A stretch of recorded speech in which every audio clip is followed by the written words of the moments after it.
Muy bienvenidos y muchas gracias por acompañarnos, por compartir un nuevo programa de Psiquiatría Today. Ya saben, ese podcast de divulgación médico-sanitaria que va dirigido a psiquiatras, patrocinado por Adamed Laboratorios, producido por Lupama Producciones. Recuerden que todos los programas, este ya es el número 55 de Psiquiatría Today, se pueden escuchar en la web Adamed TV Profesionales, concretamente en el link profesionales.adamedtv.com. Ya saben que en cada programa pues profundizamos con un tema de interés, de actualidad para los profesionales de la psiquiatría, hoy también de la psicología, temas que escoge, temas que elige nuestro coordinador general, que nos va a ayudar a introducir evidentemente el tema de hoy también, el doctor Miguel Álvarez de Mon González, que le conocen todos ustedes. Es médico especialista en psiquiatría, adjunto en el Hospital Infanta Leonor de Madrid y profesor investigador de la Universidad de Alcalá. Profesor Álvarez de Mon, querido Miguel, ¿cómo estás? Bienvenido. Ricardo, pues encantado de estar en un nuevo capítulo contigo y con todos nuestros oyentes y con muchas ganas de que presentes a nuestro invitado de hoy, Sí. Porque nos ha costado conseguir la fecha, ponernos de acuerdo, pero es que es un invitado que sabe mucho de lo que va a hablar. Es un invitado de altísimo nivel, bueno, como todos los que vienen a Psiquiatría Today, pero de lo suyo, de lo mejorcito, por no decirlo mejor. Es el Alejandro Villena. Villena, Alejandro, ¿cómo estás? Buenas tardes. Muy buenas, muy bien. Bien. Encantado y feliz de estar aquí. Muy agradecido porque me hayáis invitado. Bienvenido, Alejandro. Nosotros estamos encantados de que hayas aceptado esta invitación. Permíteme que te haga una breve presentación de lo mucho que podría explicar de Alejandro Villena. Él es psicólogo, es sexólogo clínico, es fundador y director del proyecto de salud mental Piénsatelo Psicología, además de miembro de la World Association of Sexual Health, es investigador en la Universidad Internacional de La Rioja, es miembro del Comité Nacional de Expertos del Gobierno para la Regeneración de Entornos Digitales Seguros y conferenciante internacional y divulgador científico. Alejandro Villena ha colaborado en diversos medios de comunicación, tanto nacionales como internacionales, como experto en sexología. Es autor de libros muy recomendables, todavía los Reyes Magos están por aquí, muy recomendables para pedir los libros ¿Por qué no?, de Alejandro Villena, y del cómic El tiburón de Internet. No he dicho el título del programa, lo dejo ahora mismo, porque esto lo habéis hablado evidentemente con Miguel, y es ¿por qué no? ¿Cómo prevenir y ayudar en la adicción a la pornografía? Un tema lamentablemente muy de moda y cada vez con más usuarios, ¿no, Miguel? Efectivamente, Ricardo, por eso a mí me ha parecido muy pertinente invitar a Alejandro Villena, porque yo creo que muchos de nuestros oyentes se pueden sentir interpelados en primera persona, o quizá porque conozcan a alguien en su entorno o por su práctica profesional. Sí, sí. Y que, claro, la diferencia clara, que es ver pornografía en Internet, que levante la mano que no lo haya hecho, y quien ya entra en el terreno de lo patológico, ¿no? Entra en el terreno de la adicción, que tiene que sentarse ante un psicólogo como Alejandro Villena o ante un psiquiatra para buscarle una solución al problema. Pero de eso seguro que nos vamos a enterar muchísimo en la charla que van a mantener el doctor Miguel Álvarez de Mon y Alejandro Villena. Caballeros, cuando quieran. Bueno, Alejandro, oye, pues muchísimas gracias. Me hace mucha ilusión hablar contigo de este tema porque sabes mucho, evidentemente, y es un tema del que yo creo que se habla no lo suficiente. No sé si se habla mucho o poco, pero no lo suficiente. Así para poner un primer dibujo, una primera fotografía, en tu experiencia clínica, ¿qué tipo de pacientes están consultando hoy por problemas relacionados con pornografía y cómo ha cambiado este panorama en los últimos 10 o 15 años?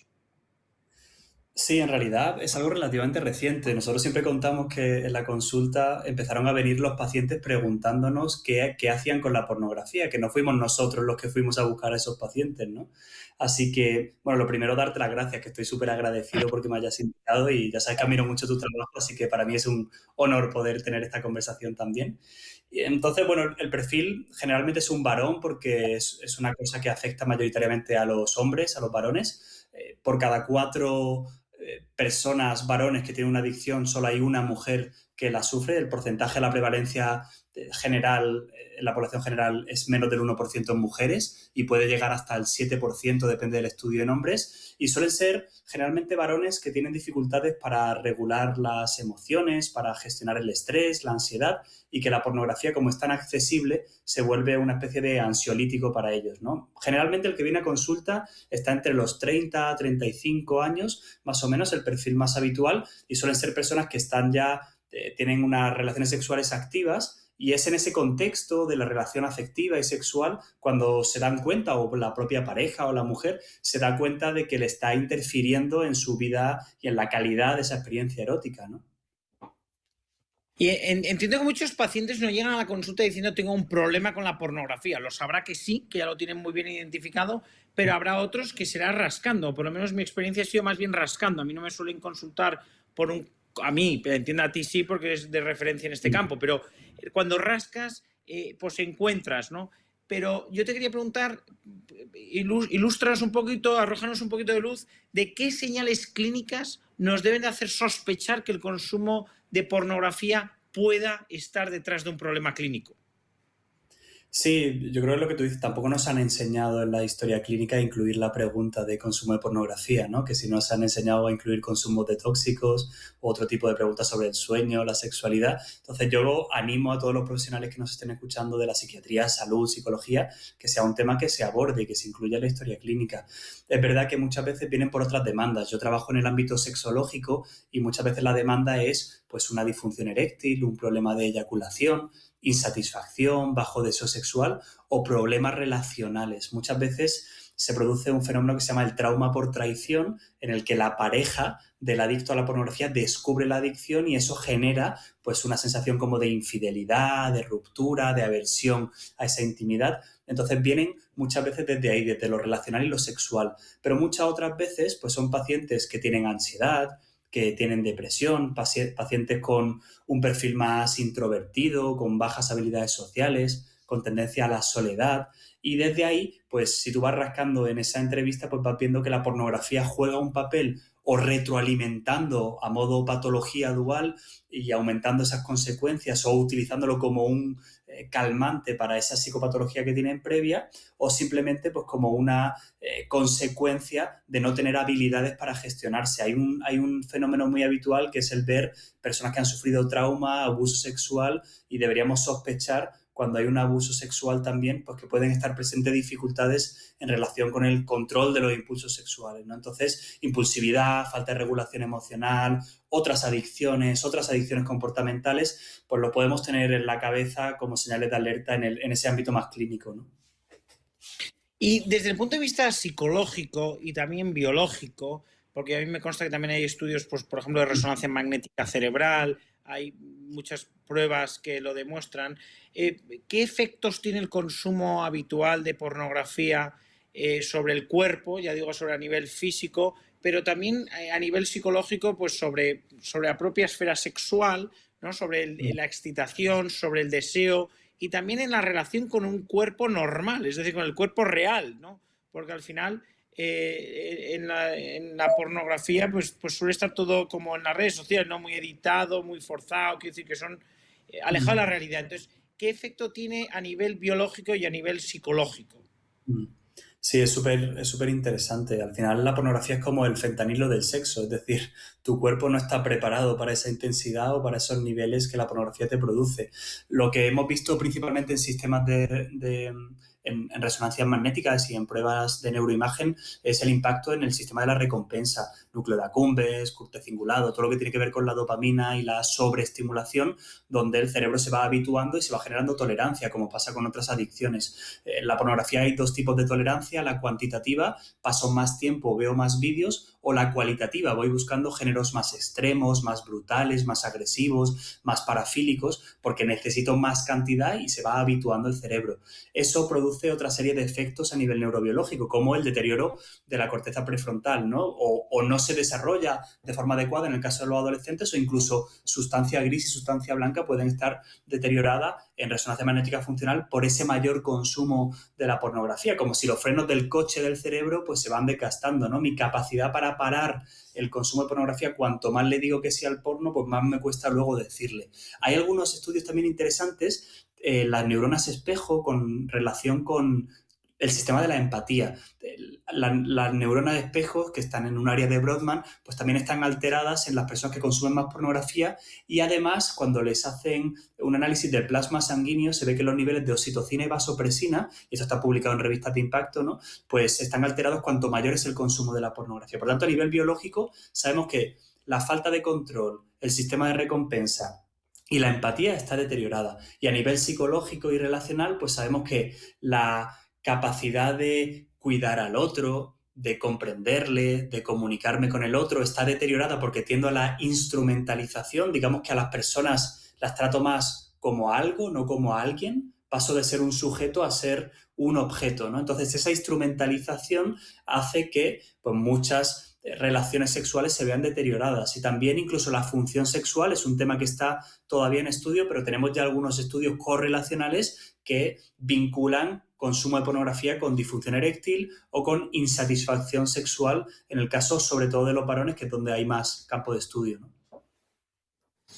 No, qué interesante y sobre todo esto es muy prevalente. O sea que al final esto, yo creo que lo que has dicho al principio es muy importante. Digo, que nos llevamos el mensaje de historiar y de preguntar por ello. Entonces ahora, Alejandro, te voy a hacer una pregunta que es una pregunta, a mí me parece la pregunta del millón, ¿no? Porque yo creo que hay algunas sustancias o algunas conductas que todos tenemos claro que no hay una dosis saludable, ¿no? Pues, por ejemplo, yo no he oído a nadie discutir, al menos en serio, que haya una dosis saludable de cocaína. Pues a lo mejor con algunas adicciones más de tipo conductual, pues puede haber más o menos consenso en las apuestas online, ¿no? Pues que no es una actividad saludable. Las apuestas online. No te estoy hablando de jugar a la lotería de Navidad, sino hacer apuestas online de un partido, de a ver quién marca el próximo gol, o del tenis, o la apuesta deportiva que sea, ¿no? Entonces yo te quiero lanzar una pregunta, ¿no? Porque yo he oído, hay algunas voces, yo tengo mi propia opinión, pero yo quiero escuchar la tuya, evidentemente.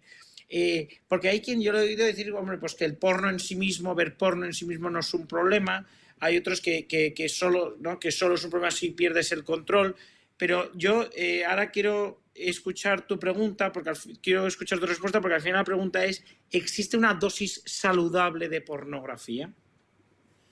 Bueno, esta es efectivamente la pregunta del millón, y yo la miro desde diferentes prismas, y yo creo que es un tema complejo, pero que debemos abordarlo desde diferentes capas, ¿no? Lo primero es qué significa saludable y quién determina lo que es saludable o no, porque la vivencia subjetiva que uno mismo tiene de una experiencia placentera, efímera y a corto plazo, no es un criterio para definir que algo es saludable. Si el porno fuera saludable, la OMS recomendaría 10.000 pasos al día y ver 5 vídeos porno a la semana, ¿no? Es decir, no hay ninguna entidad, ni ningún profesional, ni ningún informe que avale que ver pornografía produzca mayor salud o mental o sexual que no verla. Y sin embargo, hay cientos, casi miles, me atrevería a decir, de estudios que vinculan una peor salud mental y una peor salud sexual con el consumo de pornografía.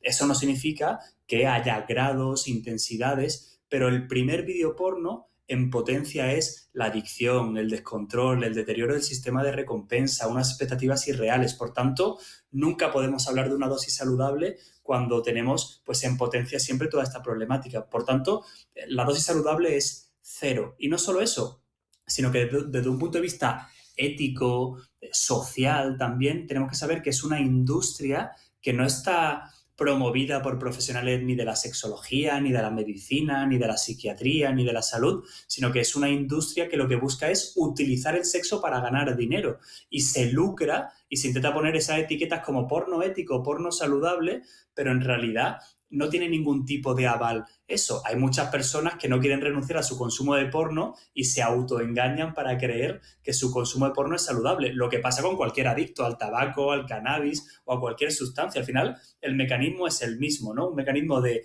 adicción, de pérdida de control. Evidentemente, pues no es lo mismo una persona que lo haya consumido 5 veces en su vida al que lo haga de forma compulsiva, repetitiva, y no todo el mundo que ve porno tiene una adicción al porno como pasa con otras sustancias, ¿no? Que hay un uso, un abuso y un descontrol. Pero eso no justifica ni legitima que el consumo de pornografía sea ni deseable ni saludable. Ahora, tú como ser humano eres libre para hacer lo que te dé la gana, pero tienes que saber cuáles son las consecuencias de consumirlo y a qué te atienes si eso se desarrolla, ¿no?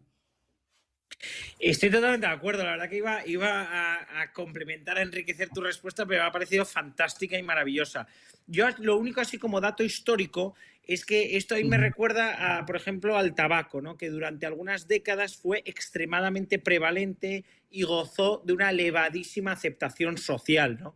Tú y yo, que somos más o menos de la misma quinta, pues yo recuerdo cuando era muy pequeño que yo viví que los profesores no fumaban en el aula, sino en la puerta. Entonces yo recuerdo que muchas veces vigilaban los exámenes desde la puerta para poder fumar. Ya luego se echó al tabaco de los colegios. Pero los que son aún más mayores han visto a médicos fumar en la consulta.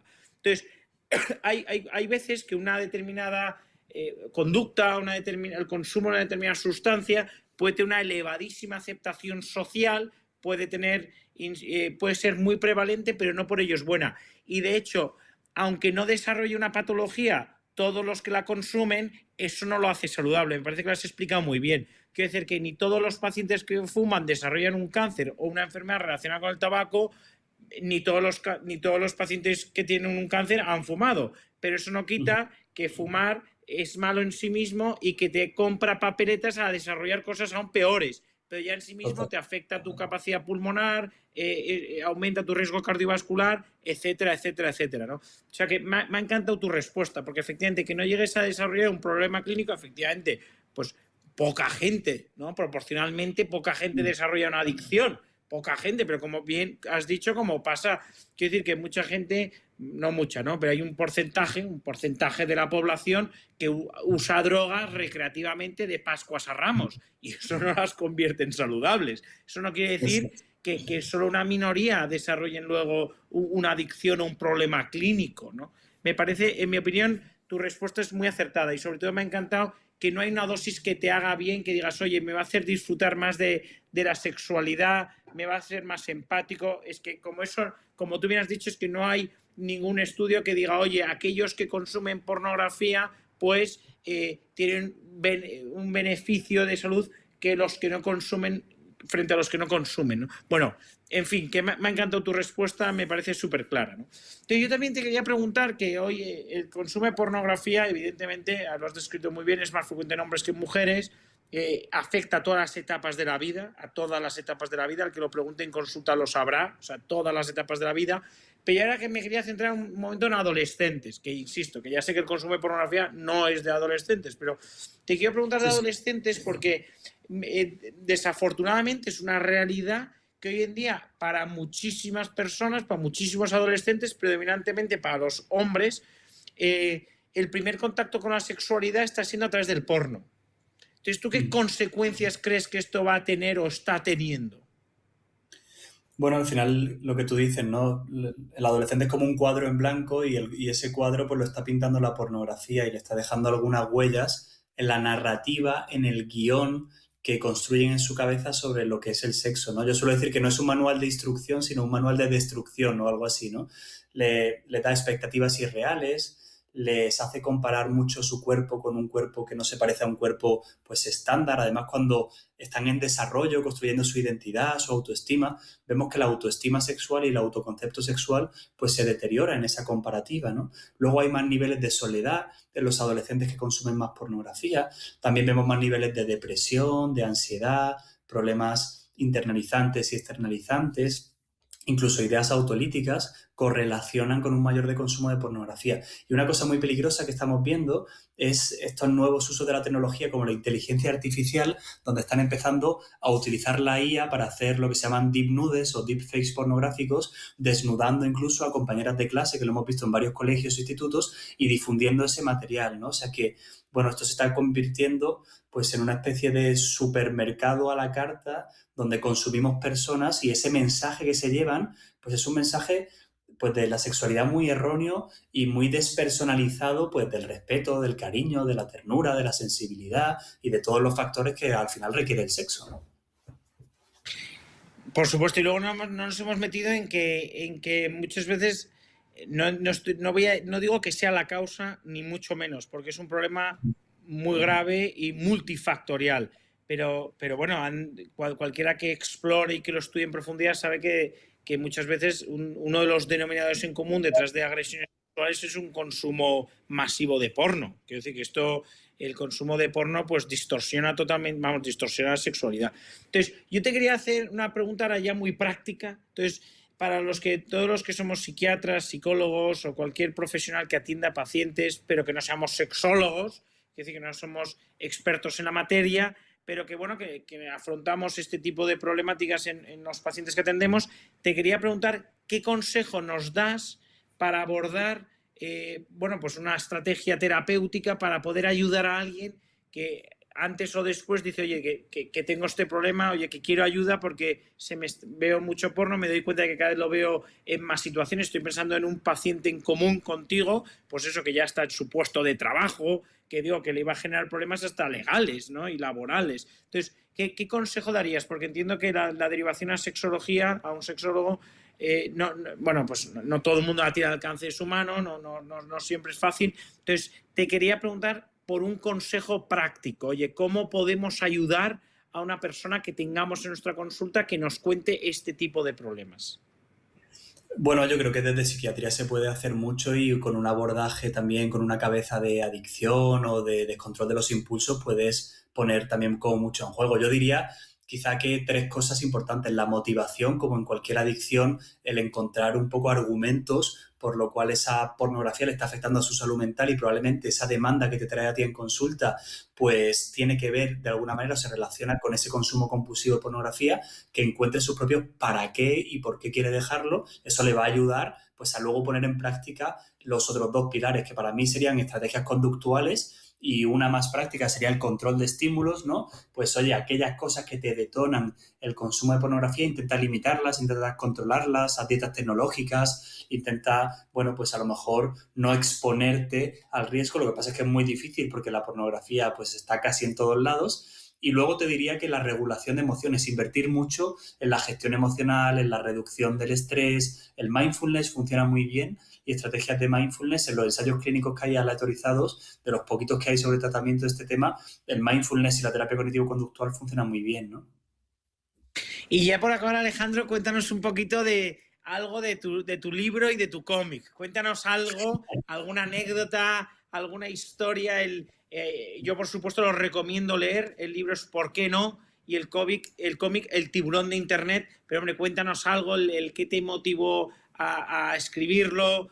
Yo también sé que están funcionando súper bien porque yo creo que has dado con la tecla de algo que afecta a mucha gente. O sea que yo recomiendo vivamente leerlo, pero bueno, cuéntanos algo para despertar aún más interés entre nuestros oyentes. Pues sí, bueno, gracias y gracias por darme la oportunidad de hablar de ellos. Para mí, ¿por qué no? Es un argumentario en realidad que me lo he ido construyendo yo mismo, ¿no? Y yo solo oía argumentos para sí ver pornografía, ¿no? Y socialmente, en redes sociales, incluso en ámbito científico, en investigación, en congresos, y necesitaba ponerle nombre a todas las consecuencias negativas que yo veía en esos pacientes que sufrían tanto en consulta, ¿no? Entonces, ¿por qué no? Es un argumentario en contra de la pornografía que creo que es algo que no estaba dicho ni escrito y que hacía falta sobre todo para prevenir, para acompañar y para ayudar. Y un público que estaba muy desatendido eran los propios menores de 8 a 12 años que empiezan con las pantallas, se encuentran con la pornografía y muchas veces no saben ni a quién pedir ayuda, ni que eso puede ser peligroso y les da vergüenza y no tienen la capacidad de distinguir lo que es deseable o lo que no, lo que es peligroso de lo que no. Y de ahí nace el tiburón de Internet con la idea de que pues, estos peques tengan herramientas de un lenguaje muy naif y desarrollen la conciencia para saber cuándo en Internet pues puede haber algo peligroso, tienen que pedir ayuda a su familia y desarrollen pues eso, habilidades para enfrentarse al mundo digital, que es un poco ese océano que les va a tocar, ¿no? Entonces, bueno, la verdad es que están funcionando muy bien porque está siendo, y estoy recibiendo feedback de las familias y del profesorado, y yo estoy muy contento porque creo que es algo que hacía mucha falta, ¿no? Enhorabuena porque has dado con la tecla y lógicamente estás triunfando muy merecidamente, pero sobre todo porque es que has dado con la tecla y has venido a cubrir una necesidad. O sea que enhorabuena, Alejandro, y muchísimas gracias por estar hoy con nosotros. A ti por tu trabajo y por este podcast. Un placer estar aquí. Ha sido un placer para nosotros, Alejandro, oíros hablar y darnos estas herramientas fantásticas de un problema que evidentemente existe y seguirá existiendo. Vamos a ver si se le pone puertas al campo, difícil, pero ahí está Alejandro Villena y sus compañeros intentando de solventarlo, solucionarlo. Yo pensaba cuando decía el profesor Álvarez de Mon, hay quien fuma y bueno, de cuando en cuando, no, y hay quien no fuma porque el primer cigarrillo no le supo bien. Y a lo mejor, no sé si algún niño de estos que ahora hablabas, Alejandro, tendría la suerte de tocar, de coger un vídeo de estos, o encontrarse con un vídeo y no gustarle. Y no gustarle. Y dice, no, esto no me interesa, y entonces sería la mejor medicina posiblemente que podría tener. Pero bueno, un tema apasionante, ¿por qué no? Este libro de Alejandro Villena y el tiburón, o ballena azul, ¿no?, de Internet, la pornografía. Alejandro, un placer, muchísimas gracias y hasta cuando quieras. Ya sabes que esta es tu casa y esta es la casa de Miguel Álvarez de Mon. Así que, Miguel, gracias como siempre, fantástica la elección de invitado y nos vemos en el próximo podcast, si te parece. Gracias, Ricardo. Un abrazo. Un abrazo fuerte. Un placer, adiós. Abrazo fuerte para los dos. Ahí está, Psiquiatría Today. Por cierto, cualquier duda, cualquier pregunta, temas que quieran ustedes proponernos, sugerencias, recuerden que tenemos un correo electrónico a su entera disposición, que es contacto@psiquiatriatoday.com. Ya saben que el programa, este podcast, ha sido patrocinado por Adamet Laboratorios y producido por Lupama Producciones. Muchísimas gracias a todos por su atención, muy amables, y hasta el próximo podcast.